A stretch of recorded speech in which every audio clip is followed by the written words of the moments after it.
کہوں کہ مالک و مولا کہوں تجھے، باغو خلیل کا گلے زیبا کہوں تجھے، اور صبح وطن پہ شام غریباں کو دوں شرف، بے کس نواز گیسو والا کہوں تجھے، اور سب کچھ کہنے گی ان کے ثنا خاں کی خامشی، چپ ہو رہا ہوں کہہ کے کیا کیا کہوں تجھے۔ محبت و عقیدت کے ساتھ درود پاک کا نذرانہ پیش کرنے اور پڑھیں اللہم صلی علی سیدنا مولانا محمد معدن الجود والکرم وآلہ وصحبہ وبارک وسلم،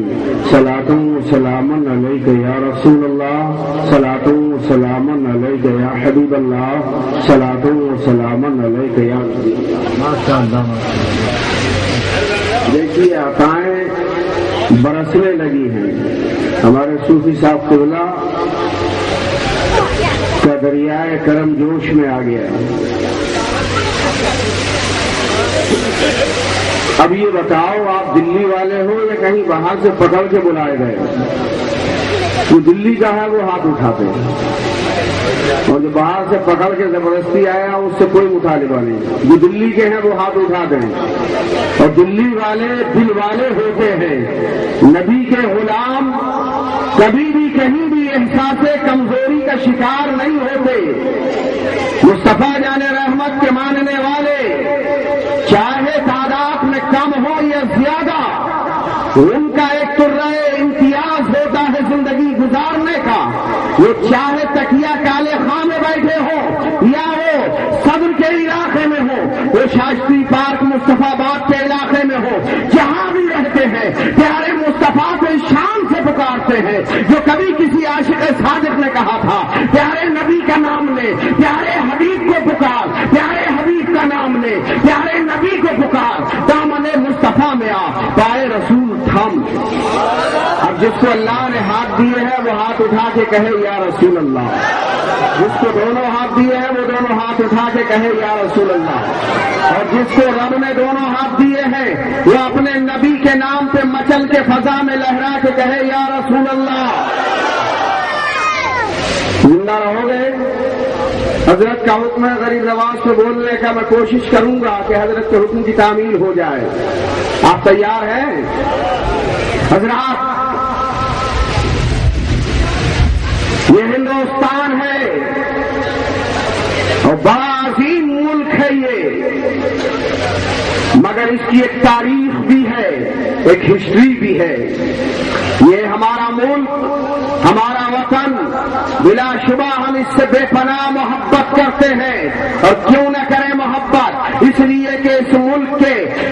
ہزاروں سے ہمیں پیار ہے، اس ملک کی شاہراہوں سے پیار ہے، اس ملک کے کوہساروں سے پیار ہے، اس ملک کے آبشاروں سے پیار ہے، اس ملک کے ذرے ذرے سے پیار ہے۔ اس لیے نہیں کہ یہاں قطب مینار ہے، اس لیے بھی نہیں کہ یہاں لال قلعہ ہے، اس لیے بھی نہیں کہ یہاں آمیر فورٹ ہے، اس لیے بھی نہیں یہاں تاج کا حسن ہے، اس لیے بھی نہیں کہ یہاں ہمالیہ کی بلندیاں ہیں، اس لیے بھی ہمیں محبت نہیں ہے کہ یہاں اجنتا کی گفائیں ہیں، بلکہ ہمیں اس لیے محبت ہے کہ ہردائے رسول غریب نواز کا آستانہ یہاں ہے، محبوب الہی کی چوکھٹ یہاں ہے، علاء الدین صابر کلیری کا آستانہ ہے، یہاں مجدد الفسانی کی استقامت ہے، یہاں امام احمد رضا کے عشق کی سرمستیاں ہیں، یہاں شاہ مینا کی مینائیت ہے، یہاں بارس علی حاجی کی وراثت ہے، یہاں مخدوم ماہمی کا فیض ہے، یہاں مخدوم کچھوشا کی شرافت ہے، یہاں پہ عزت و عظمت کے ساغر ہیں۔ اس لیے ہمیں اس وطن سے محبت ہے، ہندوستان سے محبت ہے، یہاں کی زمین سے محبت ہے، اور اس لیے بھی محبت ہے اس سرزمین پاک سے کہ قسم خدا کی یہی وہ ہندوستان ہے کہ اسی سرزمین سے سب سے پہلے میرے رب کا نام گونجا، اسی دھرتی پہ میرے رب کا نام لیا گیا، اسی زمین پہ، اسی زمین کے اوپر انسانوں نے پیارے مصطفیٰ کا نام سنا، کائنات عالم نے سب سے پہلے نبی کا نام اسی زمین سے سنا، رب کا نام اسی زمین سے سنا، اس لیے ہمیں محبت ہے۔ جبریل امین نے سب سے پہلی اذان اسی ہندوستان کی زمین پہ پڑھی تھی، اور اس لیے بھی محبت ہے کہ میرے آقا نے فرمایا کہ مجھے ہندوستان سے بوئے محبت آتی ہے، پورے وفا آتی ہے، میرے عرب کو آئی ٹھنڈی ہوا یہاں سے، میرا وطن وہی ہے، میرا وطن وہی ہے، میرا وطن وہی ہے، میرا وطن۔ نعرہ رسالت، جشن غریب نواز، سبحان اللہ۔ حضرات مگر یہ ہندوستان ہے، یہاں کی تاریخ یہ ہے کہ اسی ہندوستان کے مستق پہ ندیاں ہیں 5، راوی، چنار، ستلج، جھیلم اور بیاس۔ یہ 5 ندیاں ان ندیوں کے دوآبے میں اور ان ندیوں کے گھاٹوں کے کنارے، انہی ندیوں کے ساحلوں پہ قوم شریف قوم آباد تھی، جسے تاریخ دراوڑ کے نام سے یاد کرتی ہے، ہندوستان کی ہسٹری دراوڑ کے نام سے جانتی ہے۔ انہی دوآبوں میں وہ اپنی بھیڑ اور بکریاں چراتے تھے۔ اللہ اکبر، تاریخ بتاتی ہے کہ یہی انہی دوآبوں میں ان ندیوں کے پانی سے سیراب ہوتے تھے، انہی کے دوآبوں کی چراگاہوں میں اپنی زندگی کے اسباب تعیش فراہم کرتے تھے۔ مگر ایک زمانہ ایسا آیا، ہندوستان کی مٹی پہ وسط ایشیا سے نکلنے والی ایک قوم آئی۔ تاریخ کا ایک گوشہ چھیل رہا ہوں، ہندوستان کی تاریخ کا ایک چیپٹر الٹ رہا ہوں، اپنے علماء کی توجہ بھی چاہوں گا اور پڑھے لکھے تمام مسلمانوں کی توجہ بھی چاہوں گا کہ ایک زمانہ ایسا بھی آیا کہ یہی دراوڑ قوم جو راوی کے پانی سے سیراب ہوتی تھی، جو بیاس کی چراگاہوں سے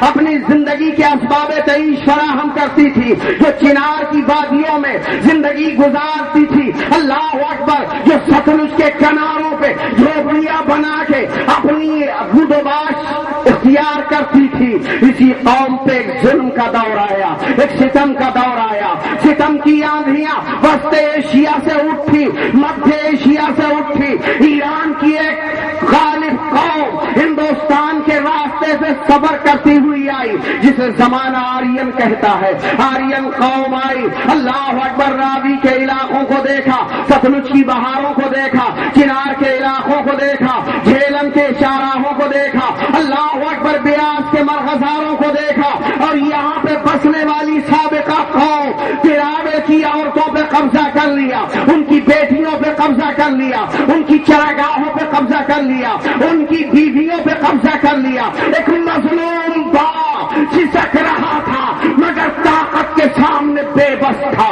ایک مظلوم بیٹی اللہ اکبر آرین کے ستم کے پنجے میں پھپا رہی تھی، مگر مجبور تھی وہ بیٹی، اللہ اکبر، زمین رو رہی تھی، راوی و ستلج، چنار اور جھیلم کی زمینوں پہ بسنے والی قوم کی بیٹی رو رہی تھی، باپ رو رہا تھا، کمزور بھائی سسک رہا تھا، بے بس باپ بلک رہی تھی کہ کون آئے گا جو غریبوں کی بیٹیوں کی حفاظت کا ذمہ لے گا، کون آئے گا جو کسی مظلوم شوہر کی بیوی کو اس کے بستر استراحت سے چھیننے سے بچا سکے، کون آئے گا جو کمزور باپ کی آغوش رحمت سے اس کی بیٹی کو چھیننے والے درندوں کے خلاف کھڑا ہوگا۔ مگر ہندوستان کی تاریخ ہے کہ کوئی نہیں آیا، مظلوم قوم دراوڑ اللہ اکبر ان 5 دریاؤں سے نکل کے گنگا اور جمنا کے دوآبے میں آ کے آباد ہو گئی، اور اس دوآبے پہ بھی جب سرکشیاں بڑھی تو جنوبی ہندوستان چلی گئی، بیٹیاں لٹتی رہی، بیویاں چھنتی رہی، بہنیں برباد ہوتی رہی، ایک باپ سسکتا رہا، ماں بلکتی رہی، رات کے سناٹوں میں ایک کمزور باپ نے باب اجابت الہی کو کھٹکھٹایا، اللہ رب کریم کی بارگاہ میں عرض گزار ہوا، فریاد گناہ ہوا۔ ایک ماں جب بیٹی چھینی تو وہ باب اجابت الہی کو اس کی دعاؤں نے کھٹکھٹا دیا، زمینیں چیخی، اللہ اکبر، فریاد گناہ ہوئی، کائنات کی زمینیں، ہندوستان کی فضائیں فریاد گناہ ہوئی، نالہ نیم شبی بلند ہوا، آہ صبحگاہی بلند ہوئی، اور اس کے بعد اللہ اکبر، مگر فریاد پورے طور پہ مکمل طور پہ قبول نہ ہو سکی۔ ہندوستان کی تاریخ میں ایک نئے ظلم کا اضافہ ہوا، ہندوستان میں ایک بادشاہ آیا جس کا نام تھا پرتھوی راج چوہان، ہندوستان کا مضبوط بادشاہ ہے، ایک طاقتور بادشاہ ہے، ایک باعظمت بادشاہ ہے، طاقت کی بنیادوں پہ دلی بھی اسی کے قبضے اقتدار میں ہے، زمانہ اسی کے قبضے اقتدار میں ہے، برن اسی کے قبضے اقتدار میں ہے، اللہ اکبر، متھرا اسی کے قبضے اقتدار میں ہے،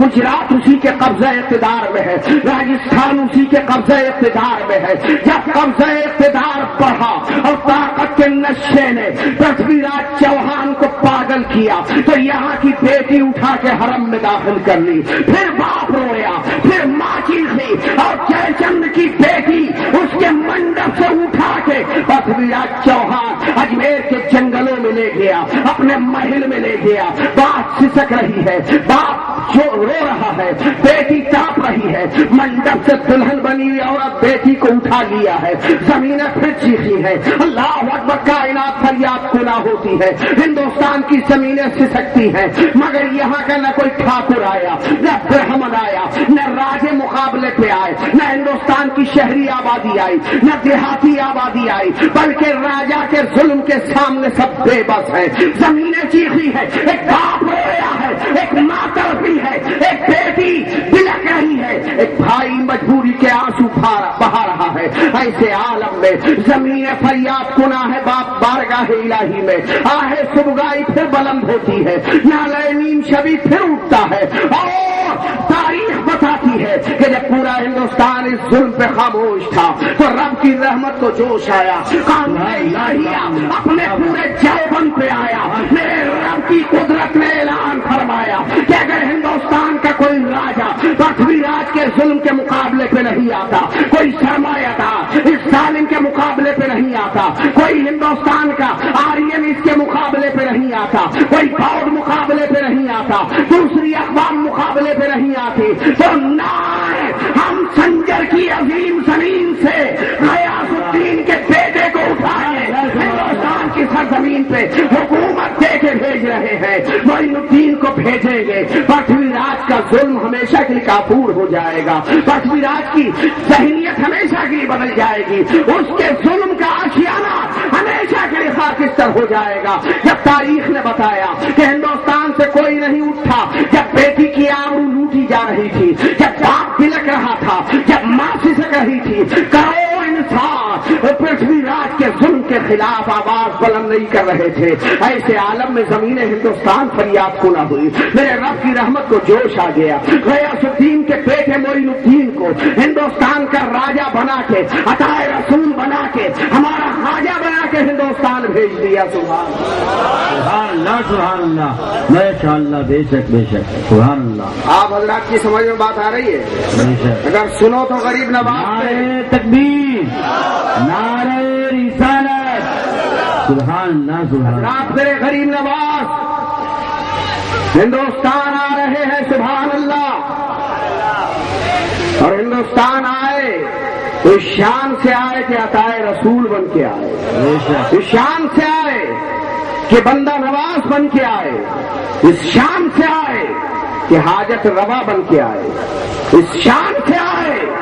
کہ سب کے سلطان بن کے آئے، پورا ہندوستان ان کی رعایا ہے۔ میرا خواجہ سب کا بادشاہ ہے، سب کا شہنشاہ ہے، اس کا دربار آج بھی سجتا ہے، اس کا آستانہ آج بھی برقرار ہے، اس کے آستانے کی عظمتیں آج بھی پورے ملک پہ اپنی رحمت کی برکھا برسا رہی ہے، اس کے آستانے کی پھوٹنے والی کرنوں سے آج بھی ہمارے دل منور ہو رہے ہیں، اس کے گنبد کی عظمت آج بھی دلوں میں اللہ اکبر حرارت ایمانی جگاتی ہے، آنکھوں میں ایک تصور ایمانی آتا ہے، اس کا گنبد، اس کا آستانہ آج بھی سلامت ہے۔ وہ میرا خواجہ ہے، جہاں غریب بھی جاتے ہیں، امیر بھی جاتے ہیں، راجے بھی جاتے ہیں، مہاراجے بھی جاتے ہیں، اپنے بھی جاتے ہیں، خیر بھی جاتے ہیں، اور کوئی خالی ہاتھ نہیں آتا۔ بے کسیاں جب رلاتی ہے، بے بسیاں جب طرف آتی ہے، جب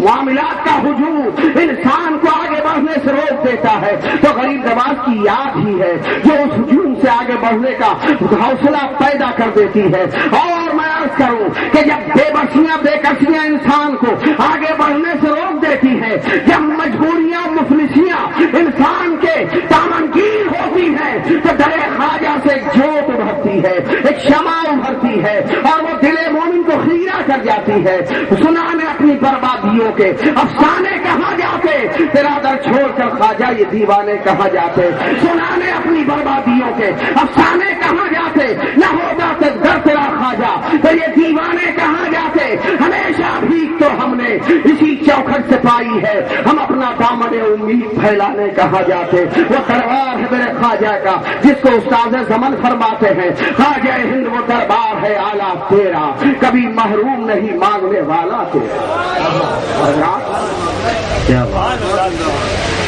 میرے خواجہ ابھی سنجر میں ہے، سبحان اللہ، سنجر میں ہے، آواز متاثر ہے، چونکہ ایک ہفتہ میں شری نگر میں تھا، آج ہی آیا۔ وہاں کی سردیاں اتنی تیز ہیں آج کے موسم میں بھی کہ 10-10 کلو کا لحاف اڑا کے میں چلایا ہوں، 10 کلو 12 کلو روئی ہے آپ، آج کے موسم میں اتنی سردی ہے، تو آواز متاثر اس طرف نہ جائیں، بلکہ خواجہ کا فیضان آ گیا تو آپ کو سیرت خواجہ سن کے اتنی خوشی ہوگی کہ آپ یہاں بھی جھومیں گے انشاءاللہ، اور بروز میدان محشر بھی آپ جھومیں گے۔ ارے یار بولو، کچھ بولو، سبحان اللہ سبحان اللہ۔ میرے خواجہ کو اللہ نے چنا تاکہ عورتوں کی عزت کا لٹیرا خواجہ کے سامنے بے بس ہو جائے، بیٹیوں کی منڈپ سے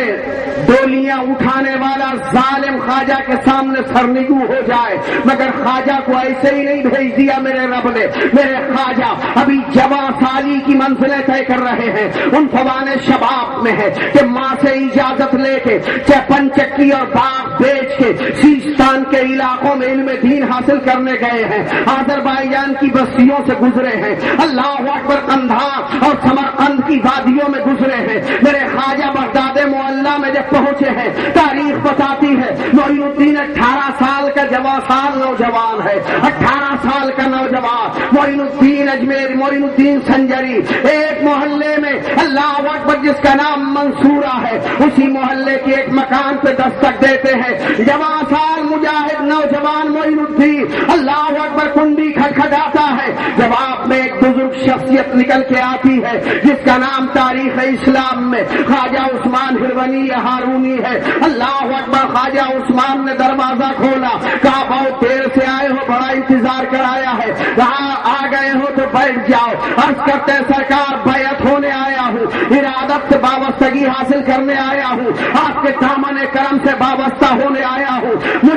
مجھے اپنے دامن میں عزت کی زندگی دے دیجئے، اللہ کا راستہ دکھا دیجئے۔ میرے خواجہ عثمان ہارونی فرماتے وضو کرو، 2 رکعت نماز پڑھو، اللہ اکبر، آنے والا آیا ہے، اللہ اکبر۔ بغداد کے محلہ منصورہ کے ایک دروازے پہ ٹھہرنے والا ٹھہرا ہے، کہنے والا کہتا ہے 2 رکعت نماز پڑھو، نماز پڑھ کے خواجہ آئے، عرض کرتے ارشاد فرماتے ہیں کہ نماز پڑھ لی؟ ہاں سرکار پڑھ چکا ہوں۔ فرمایا سورہ اخلاص 1000 مرتبہ پڑھو، 1000 مرتبہ سورہ قل هو اللہ شریف پڑھ کے میرے خواجہ آتے ہیں، عرض کرتے سرکار پڑھ لیا۔ میرے خواجہ عثمان ہارونی فرماتے ہیں آسمان کی طرف دیکھو، ہاتھ میں ہاتھ لیا، آسمان کی طرف دکھا رہے ہیں، اس شان سے فرماتے کیا دیکھا؟ عرض کرتا جواں سال معین الدین سرکار حجاب عظمت ملاحظہ کر رہا ہوں، کہا زمین دیکھو، کہا کیا دیکھا؟ کہتا تو سرا دیکھ رہا ہوں۔ اللہ اکبر، یہ کون سا کالج دکھائے گا، کون سی نسبگاہ دکھائے گی، کون سی خوردبین دکھائے گی، دنیا کا کون سا علم دکھائے گا؟ ارے یہ علم تو انہی کی نظروں سے پیدا ہوتا ہے، یہ علم تو انہی کے آستانوں سے پیدا ہوتا ہے۔ فرماتے 1000 مرتبہ اور سورہ اخلاص پڑھ کے آؤ، سورہ اخلاص پڑھ کے آتا ہے جواں سال معین الدین، ہاتھ پکڑ کے فرماتے دیکھو آسمان کیا دکھا؟ کہا حجاب عظمت اور اس کے سوا دیکھتا ہوں۔ آپ فرماتے زمین کو دیکھو، کیا دیکھا؟ کہا تحت الثری اور اس کے سوا دیکھتا ہوں۔ میرے خواجہ اس کے بعد اپنے پیر و مرشد کی خدمت میں لگے ہیں، 22 سال کا عرصہ گزرا، جوانی گزار دی، دن گزرے، مہینے گزرے، ماہ و سال گزرے، میرے خواجہ کی عمر 40 سال ہو گئی۔ اب پیر اپنے مرید پہ بے پناہ اعتماد کرتا ہے۔ اس کے بعد فرماتے ہیں معین الدین چلو چلو سیاحت کر لیں، اپنے بزرگوں کے مزارات کی حاضری دے لیں۔ اللہ اکبر، چلے معین الدین پیچھے پیچھے، دلق و مسلح سب ساتھ میں ہے، لوٹا اور گدڑی ساتھ میں ہے، سامان سفر و حضر ساتھ میں ہے۔ اللہ اکبر، نکلے ہیں بغداد معلیٰ سے، بغداد معلیٰ سے پہلا راستہ خواجہ عثمان ہارونی نے جو چنا وہ راستہ تھا نجب اشرف کا اللہ اکبر مولا علی کے روضہ محبت پہ اب پیر مرید حاضری دینے جا رہے ہیں اور یہاں سے واپس لوٹے تو صدیوں پہلے نہر فرات کے قریب جہاں کبھی اہل بیت اطہار کے خیمے نصب ہوئے تھے اللہ اکبر انہی خیموں کے قریب عالم تصور میں معین الدین دریائے فرات کی لہروں سے وضو کر کے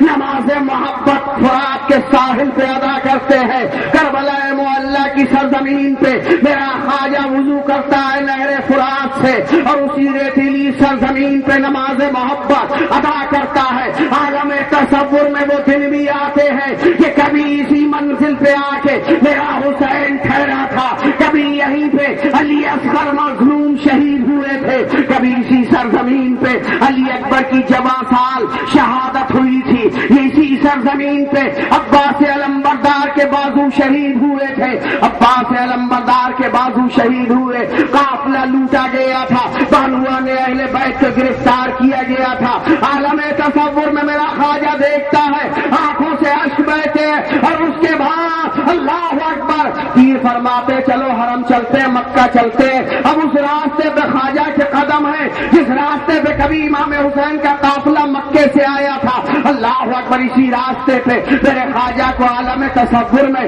کبھی علی اکبر کی اذان نظر آتی ہے, کبھی علی اصغر کی کلکاری نظر آتی ہے, کبھی زینب کا پردہ نظر آتا ہے, کبھی اون و محمد کی باتیں نظر آتی ہے, امام حسین کی نماز میں اللہ اکبر ابتدا نظر آتی ہے, علی اکبر کی مکبری نظر آتی ہے. اسی راستے سے بڑھتے بڑھتے ایک دن ایسا بھی آیا کہ باب السلام پہ کعبۃ اللہ کے دروازے پہ کھڑے ہیں خواجہ, کعبۃ اللہ کے دروازے پہ کھڑے ہیں خواجہ عثمان ہارونی. اللہ اللہ میرا خواجہ باب السلام پہ کھڑا ہے, اللہ کے در دولت پہ کھڑا ہے, اللہ کے دربار میں کھڑا ہے, کعبۃ اللہ پہ کھڑا ہے. حدیث میں آیا ہے کہ جو کعبہ پہلی مرتبہ دیکھے جو مراد مانگے قبول ہو جاتی ہے, جب کعبے پہ پہلی نظر پڑے جو مانگے قبول ہو جاتا ہے. میرا معین الدین اسی باب السلام سے گزر کے اندر جاتا ہے. کیا بات ہے, آپ نے دیکھا ہے اسی باب السلام سے گزر کے اللہ اکبر اندر داخل ہوتے ہیں. اب کعبہ نگاہوں کے سامنے ہے, اللہ کا جلال بھرا گھر نگاہوں کے سامنے ہے, جس شہر کی عظمت ہے اللہ اکبر قرآن نے قسم کھا کے یاد کی, اس شہر کی جلالت ہے شان نگاہوں کے سامنے ہے. باب السلام سے خواجہ کے قدم آگے بڑھے, 40 سالہ خواجہ اپنے پیر کے ساتھ باب السلام سے آگے بڑھتا ہے. حجر اسود کے قریب پہنچتے, رکن یمانی دیکھتے, رکن شامی دیکھتے, رکن عراقی دیکھتے, رکن اسود پہ اللہ اکبر ٹھہر جاتے ہیں. اب طواف کر رہا ہے خواجہ اپنے پیر کے پیچھے پیچھے, اللہ اکبر طواف ہو رہا ہے. کبھی غلاف کعبہ تھام کے دعائیں مانگی جا رہی ہے, کبھی میرا خواجہ اپنے پیر کے ساتھ حجر اسود چوم رہا ہے. اللہ اکبر کبھی میزاب رحمت کے نیچے کھڑا ہے, کبھی میرا خواجہ صفا کی بلندیوں پہ ہے, کبھی مروہ کی پہاڑی پہ ہے, کبھی مزدلفہ میں ہے, کبھی مینا میں ہے, کبھی عرفات میں ہے, کبھی کوہ صفا پہ ہے, کبھی غار ہرا میں ہے اللہ اکبر, اور کبھی اللہ اکبر کبھی غار ثور میں ہے, کبھی غلاف کعبہ تھامتا ہے, کبھی مطاف میں طواف کرتا ہے, کبھی مقام ابراہیم میں مصلی بچھائے